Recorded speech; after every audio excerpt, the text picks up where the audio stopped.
बड़ों को नमस्ते और छोटों को प्यार। शुरू करते हैं आज का दरबार। तो आज का टॉपिक थोड़ा कंट्रोवर्शियल हो सकता है, शायद मेरी सोच के लिए भी और शायद आपके लिए भी, डाइजेस्ट करने के पॉइंट ऑफ व्यू से। तो आज का टॉपिक है लिव इन रिलेशनशिप्स, सही या गलत। इसमें मैं अपनी ओपिनियंस थोड़ी कम दूंगा, बट जो प्रॉज एंड कॉन्स है वो आप तक सही से पहुंचे इसकी ज़रूर कोशिश करूँगा। हाँ, तो भाई शुरू करते हैं इसके कॉन्स से। अब ये ना एक्चुअली थोड़ा ऑब्वियस है कि इस चीज़ में कौन ज़्यादा होंगे, because living relationship is not like कि आप अपने माँ बाप के पास गए, आपने किसी चीज़ के लिए उनसे कुछ पैसे मांगे, परमिट मांगी, मिल गई, चले गए, आप कर लिया आपने, दैट्स इट। यहाँ पे तो मम्मी के पास जाओगे और बोलोगे ना कि उनसे लिव इन रिलेशनशिप में रहना है, तो उधर से एक उड़ती हुई चप्पल आएगी, उड़ती हुई लिटरली। और जो स्नाइपर होते हैं ना काउंटर स्ट्राइक में, जो हेडशॉट मारते हैं एकदम यहाँ सर के बीचों बीच, वो चप्पल वहीं पड़ेगी तुमको। तो भाई जब माँ बाप को बताना है इसकी इतना रिस्की हो सकता है, तो सोचो समाज में इसकी वैल्यू वैल्यू क्या है। मतलब अभी भी लोग ना इसको बहुत, मतलब एक टैबू है जिसके बारे में लोग बात नहीं करना चाहते। अच्छा सही या गलत वो मैं आपको बता दूंगा, टैबू है या नहीं वो आप डिसाइड कर लेना। हाँ, तो जो पहला कौन है ना, वो एक्चुअली माँ बाप के डर से रिलेटेड ही है। ये एक ऐसी चीज़ तो है नहीं जिसकी परमिशन लेके करोगे, मतलब जिसकी परमिट लेके आप साथ में रहने लग जाओगे, साथ में सारे डिसीजंस लेने लग जाओगे। क्योंकि भाई ये शादी से पहले का मैटर है और माँ बाप इसमें एग्री नहीं होते इन जनरल केसेस, ठीक है। तो इस डर की वजह से क्या होगा, मान लो आपने चुपके छिपके जो लुका छिपी आई थी ना मूवी, उसको देखते हुए कुछ ऐसा कर भी लिया, मतलब आपने कहीं घर ले भी लिया और रहने भी लग गए। आप हमेशा एक, मतलब एक कांस्टेंट प्रेशर रहेगा आपके दिमाग में कि यार ये बात ना मेरे माँ बाप को ना पता चल जाए। इस वजह से क्या होता है, जो लैंडलॉर्ड्स होंगे वो आपसे फालतू का ज़्यादा रेंट वसूलेंगे, वो आपसे ज़्यादा एक्सपेक्टेशंस रखेंगे, ठीक है। साथ के साथ आपने मूवी में भी देखा था और ये रियलिटी में भी हो जाता है, साथ के साथ जो आसपास के लोग होंगे जिनको पता होगा कि भैया आपकी तो ये मजबूरी है कि आप किसी से ये शेयर नहीं कर पाओगे, आप हमेशा एक कांस्टेंट प्रेशर में हो ही ऑलरेडी, वो भी इसका फ़ायदा उठाएंगे। वो आपसे अनटूवर्ड्स चीज़ें चाहेंगे, अनटूवर्ड्स फेवर्स चाहेंगे। तो ये सारी चीज़ें आएंगी ही आएंगी, ठीक है। ये क्यों होगा, क्योंकि ये एक डर है, एक एक स्टिग्मा है यार, लोग मतलब अपनी सोच से नहीं हटना चाहते। एंड दैट्स इट, जो है सो है। दूसरा जो कि ज़्यादा डेंजरस पॉइंट भी है और थोड़ा ज़्यादा सेंसिटिव भी है, वो ये है कि यार लड़कों के पॉइंट ऑफ व्यू से अगर देखा जाए, तो आप जब ये डिसीजन लेते हो कि आप लिव इन में जा रहे हो, आपने बहुत सारे पैरामीटर्स को इवेल्युएट हो सकता है किया हो सकता है ना किया हो। बट एक चीज़ मैं आपको ये साफ साफ बता देना चाहता हूँ कि इफ़ थिंग्स गो साउथ, आप मेंटली तो डिवास्टेटेड फील करोगे ही, बट आप लीगली भी डिवास्टेटेड हो सकते हो। और वो लीगल झंझट ना सिर्फ आपका नहीं होगा, वो आपके परिवार का भी होने वाला है। और वो कैसे है यार, बहुत सिंपल है। शादी में हर चीज़ को करने से पहले एक चीज़ आ जाती है, कंसेंट, ठीक है। अब शादी में जो कंसेंट का के रूल्स हैं वो अलग हैं, और विदाउट मैरिज जो कंसेंट के रूल्स हैं वो अलग हैं। आप समझ ही गए होगे मैं किस कंसेंट की बात कर रहा हूँ। तो उस केस में अगर चीज़ें विद कंसेंट भी होती हैं, ठीक, but later on due to some ugly fights between you, due to something unfortunate, किसी भी वजह से अगर ऐसा हो जाता है कि लड़की वाले या लड़की की साइड की पार्टी ये बोल देती है कि आप गलत थे, you will be penalised with rape charges. जहाँ पे कंसेंट थी, still things are like that. ये रियलिटी है, ये होता है। तो आपको इस चीज़ के लिए रेडी रहना है। ये एक रिस्क है। अगेन मैं ही नहीं कह रहा कि ये सबके साथ होगा, बट ये रिस्क है। मेरा काम है वो रिस्क बताना जो कि हैं और जिनको हम ओवरलुक कर जाते हैं जोश में, ठीक। लड़कियों की साइड से again the same thing, you can get pregnant obviously, and you have to bear this thing for your life, ठीक है। क्योंकि अगर कुछ, again if things go south for you, एक जो यूज्ड माल का टैग है ना जो हमारी सोसाइटी यूं लगा देती है, यूं, वो आप पे लग जाएगा। इससे फर्क नहीं पड़ना चाहिए, बट फर्क तो पड़ता है ना। आपको पड़ेगा, आपकी फैमिली को पड़ेगा। तो अगर आप इन चीज़ों से ऊपर हो, इन चीज़ों के परे हो, और आपकी अंडरस्टैंडिंग, आपकी फैमिली की अंडरस्टैंडिंग बेहतरीन है इन चीज़ों को लेके, go at. In that case तो शायद आपको अपने पेरेंट्स से परमिशन भी मिल जाएगी लिव इन में रहने की, विच इज़ टोटली फाइन।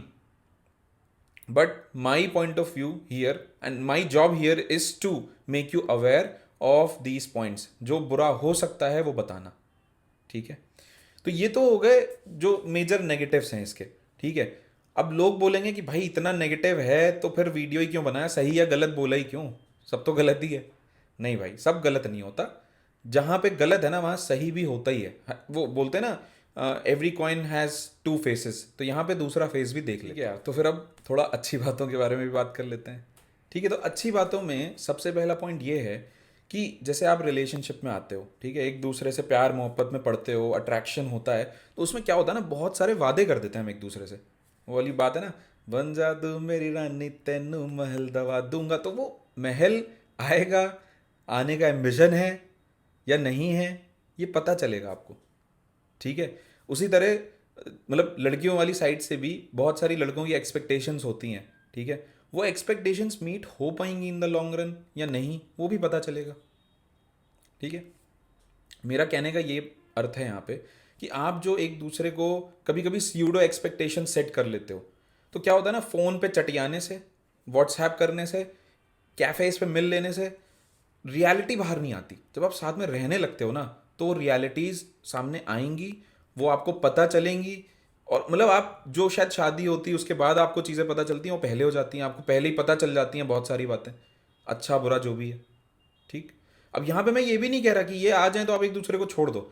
देखो यार, इस वीडियो का मेन उद्देश्य ये है, हम ऐसे कपल्स को प्रमोट करना चाह रहे हैं जो लिटरली सिंसियर हैं एक दूसरे के प्रति, जो लिटरली अपनी इस रिलेशनशिप को शादी में कन्वर्ट करना चाहते हैं, और जो बेसिकली एक एग्जाम्पल सेट करेंगे पूरे समाज में कि यार लव मैरिजेस खराब नहीं होती। एक जो बायस है ना उसे भी हटाएंगे, साथ के साथ living relationships are not always bad, उसको भी हटाएंगे। वो कौन से कपल्स होंगे? पहली चीज़, वो तो वही हो सकते हैं ना यार जो अपने लिए डिसाइड कर पा रहे हैं। ठीक है, जो जिनके पास फाइनेंशियल फ्रीडम है, ज़्यादा डिपेंडेंट नहीं है घर वालों पे, और जो सही स्टेट ऑफ माइंड में हैं, और जिन्होंने अपने सही स्टेट ऑफ माइंड में रहते हुए लिव इन में आने का डिसीजन लिया। क्योंकि यही वो कपल बनेगा आगे जो जो आगे शादी करेगा, अपनी लाइफ अच्छे से जिएगा, उसके पास उसके फाइनेंसेस की टेंशन भी नहीं होगी, घर वालों को खुश रख पाएंगे दोनों पार्टीज। तो क्या हुआ, ये आइडियल कपल हुआ। और शायद हमें ऐसे ही कपल्स की नीड है। ठीक, मैं यहाँ बिल्कुल प्रमोट नहीं कर रहा कि भाई आप लिव इन में रहो और फिर अलग हो जाओ। ये कोई ना टेस्ट सिनेरियो मत मान लेना इसको कि टेस्टिंग कर रहे हो आप साथ में रह के। ठीक है, ये आपकी लाइफ है, इसको बिजनेस की तरह मत देखो, पहली बात। ठीक है, तो आगे बढ़ते हैं। तो हाँ, जो भी शॉर्ट कमिंग्स, बेसिकली जो भी आपको एक दूसरे की बातें पास आने से और पता चलेंगी, उनको आप बैठ के डिस्कस कर सकते हो और आगे बढ़ सकते हो। मतलब उनको बेटर कैसे करेंगे इसको भी डिस्कस कर सकते हो, and then you can decide on it. मतलब देखो यार, दो लोगों में ना एक की अप्रोच बेटर हो सकती है किसी चीज़ को सॉल्व करने की, या एक का नज़रिया बेहतर हो सकता है। तो सामने वाले को भी यही करना है कि वो उस नज़रिए को अपनाए और उस नज़रिए से चीज़ों को देखे। ठीक है, तो ओवरऑल क्या होता है, दो कपल, बेसिकली दो लोग जब साथ में आते हैं ना, तो उनकी उनके थॉट प्रोसेस में बहुत सारे डिफरेंसेस होते हैं। और एक सक्सेसफुल कपल वही रहेगा जो एक्चुअली अपनी लाइफ में कॉम्प्रोमाइजिंग स्टेट पे आ जाए। सॉरी, कॉम्प्रोमाइज थोड़ा गलत हो जाएगा, एक प्रॉमिसिंग स्टेट पे आ जाए। वो प्रॉमिसिंग स्टेट क्या है कि आपने एक दूसरे की पसंद नापसंद को थोड़ा बहुत अपने लिए भी पसंद नापसंद बना लिया है। अपोजिट्स अट्रैक्ट, बट यार इसका मतलब ये थोड़ी ना है, मतलब you may get attracted but how will you stick to it. तो वो जो स्टिक करने वाले पॉइंट्स है ना, वो डिस्कस करने इंपॉर्टेंट होते हैं बिटवीन अ कपल। वो आपको करना है, अगर आप लिव इन में रह रहे हो तो डू इट। ठीक, तो ये तो हो गया पहला बेनिफिट। हाँ, तो भाई दूसरा पॉइंट क्या है?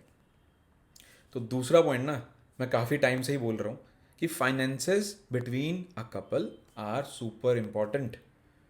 और कैसे मैनेज करना है ये मैंने इस वीडियो में बता दिया है, आई बटन पे देख लेना। तो जब आप साथ रहोगे तो आप अपने खर्चों को भी ना टेस्ट आउट कर सकते हो। आपकी जो भी XYZ सैलरी है, दोनों लोग अपने खर्चों को डिवाइड करो। स्प्लिट मैंने उस वीडियो में समझाया है कैसे करना चाहिए, आपको करिए। कुछ पोर्शन ऑफ योर सैलरीज निकाल के सारे घर के खर्चे चलाइए। ठीक है, परसेंटेज नहीं, पोर्शन, ये याद रखना, equal portion from your salaries.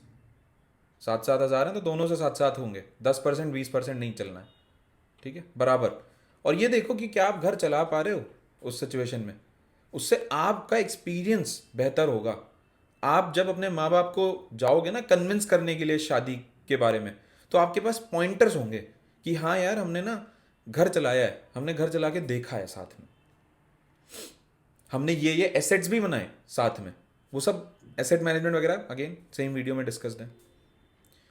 तो ये ना बहुत सॉलिड पॉइंट्स होते हैं। अच्छा, माँ बाप को बहुत अच्छा लगता है जब बच्चे पैसे को लेके एकजुट हो जाते हैं, एक साथ एक कॉमन अंडरस्टैंडिंग अचीव कर लेते हैं, कॉमन गोल्स को समझते हैं, उसके साथ साथ जो उनकी रिस्पॉन्सिबिलिटीज़ हैं उनके पेरेंट्स के लिए, उनके रिलेटिव्स के लिए, उसे भी समझते हैं और निभाना सीख जाते हैं।